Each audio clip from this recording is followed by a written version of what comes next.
Papua, surganya Indonesia. Pulau yang tercipta dengan segudang potensi, baik kekayaan alam, keindahan tempat wisata, juga tradisi budaya yang menyimpan banyak keunikan. Kesadaran pemerintah di bawah kepemimpinan Presiden Joko Widodo tentang potensi wilayah yang belum banyak tersentuh di era kepemimpinan Presiden sebelumnya, menjadikan Papua sebagai salah satu wilayah yang terus digenjot pembangunan infrastrukturnya. Komitmen pemerintah untuk melakukan pembangunan fisik sangat terasa, sehingga dapat memberikan percepatan terhadap pemberdayaan manusia di daerah-daerah terpencil dan terdepan di seluruh wilayah Indonesia. Presiden meyakini program pembangunan infrastruktur, terutama di Papua, akan mampu meningkatkan mobilitas, mengangkat ekonomi lokal, dan pada akhirnya meningkatkan taraf hidup masyarakatnya. Maka dilakukanlah pembangunan jalan yang menghubungkan seluruh wilayah Papua yang disebut sebagai Jalan Trans Papua. Dengan panjang sekitar 4.330 km, jalan tersebut membentang dari kota Sorong di Provinsi Papua Barat hingga ke Merauke di Provinsi Papua. Kehadiran Jalan Trans Papua secara ekonomi bernilai tinggi karena bisa memangkas waktu distribusi barang, yang membuat harga bahan pokok lebih terjangkau.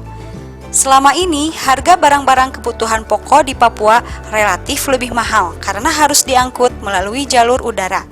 Oleh karena itu, dengan adanya Jalan Trans Papua, otomatis akan menurunkan biaya logistik, sehingga harga-harga barang juga bisa ikut turun.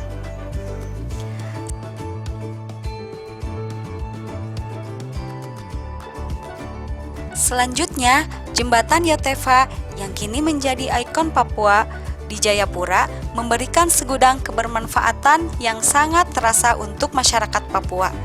Salah satu manfaat yang paling terlihat adalah waktu tempuh dari kota Jayapura jika ingin menuju pos lintas batas negara Skow akan lebih cepat, menjadi hanya sekitar 30 sampai 45 menit saja dari semula 1,5 hingga 2 jam. Ini kita ke arah-arah Skow, perbatasan itu bisa menempuh sampai 1 jam, yang duduknya 2 jam.